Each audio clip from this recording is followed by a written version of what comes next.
Australia is a sun-drenched country. But go into your typical office building, which is where most of us spend our days, it might as well be nighttime. The sun just doesn't penetrate. So we're dependent on electricity to light up our workplace. In fact, your average office fluoro blazes for over 12 hours a day, which means 1/5 of an office block's power is sucked away just by electric lights. That's a lot of energy and a lot of fossil fuels. But there may be light on the horizon. 2 Australian groups have discovered unique ways of piping sunlight into dark spaces, saving energy and making life a little bit brighter. One of these inventors is architecture PhD student Veronica Garcia Hansen. I come from Argentina. It's a country where electricity is really expensive. So the design over there is always trying to save energy. Veronica's plan is to revolutionise lighting in multi-storey buildings with huge mirrored pipes. Light pipes like this one have actually been around for years, and they're a pretty simple concept. Light comes in through the roof and out the bottom into your room. But Veronica's challenge is far greater: to deliver light deep into buildings, down through many floors. What we're working on is something that brings natural light 20 meters in distance. Lengthening a standard light pipe seems an obvious solution, but this initial prototype reveals a problem. A longer pipe means more reflections. What happens is every time the light bounces, it loses intensity. Enter physicist Ian Edmonds, inventor of a simple-looking panel of plastic with remarkable properties. This panel contains thousands of small mirrors that have been produced by laser cut. And these mirrors redirect the light in the manner we want. When we add Ian's laser-cut panel, the beams of light straighten up and travel the entire length of the pipe. We're getting, at the end of the pipe, we're getting 10 times more light than we did before. Success? Well, not quite yet. There's still the problem of getting the light out of the pipe and evenly into the rooms. Mirrors intercept some of the light so that each part of the office gets an equal amount of sunshine.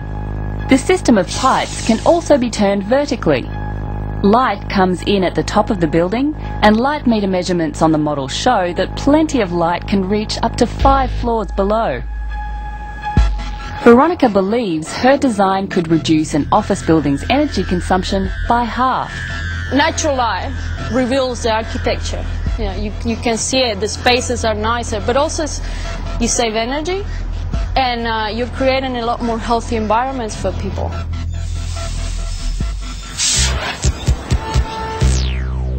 But what about light piping technology you can use in your home?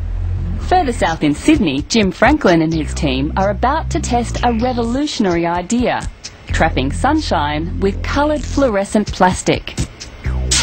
Jim, why can't we just use clear plastic to capture sunlight? Because if you had the sunlight hit a piece of clear plastic, it'd pass right through. You wouldn't get any of it trapped inside the sheet. What we have to use is special fluorescent dyes that capture the sunlight one colour at a time. If we have the light hit the sheet, it's absorbed, trapped inside the sheet, it moves down towards the end. If that was in sunlight, it would be so bright you wouldn't be able to look at it. The concept of using different coloured layers is based on a fundamental principle of light itself. White light is actually a mixture of 3 primary colours: red, green and blue.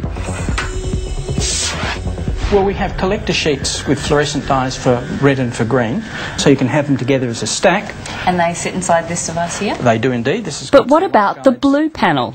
There are no blue dyes available. We'd have to use a violet dye, and they're inefficient and they don't last very long. So we use some little solar-powered LEDs, which sort of come out the end of the system, and then when we add the light from the collector sheets, the red and the green, and mix them together with a little diffuser, we get white. It is very white. Yeah, it's excellent. So this is the final device that sits on the outside of your house and collects the sunlight? That's right, on a wall or a roof, as long as it can face the sun. You have the sheets here that capture the red and the green light, the solar cell that powers the little blue LED, and the light guides here transport the light to wherever you want it. And these can then go down through the walls, under the floors, into the heart of the building so you can get sunlight to where you want it. Okay, you ready? Yep. That looks great. Yeah. It may be hard to believe, but this light is supplying the equivalent of 2 75-watt bulbs, all courtesy of the sun.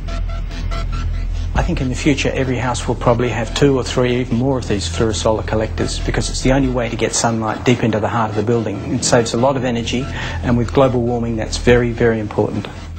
So if these scientists have their way, soon we'll be switching the light off and letting the sun shine in.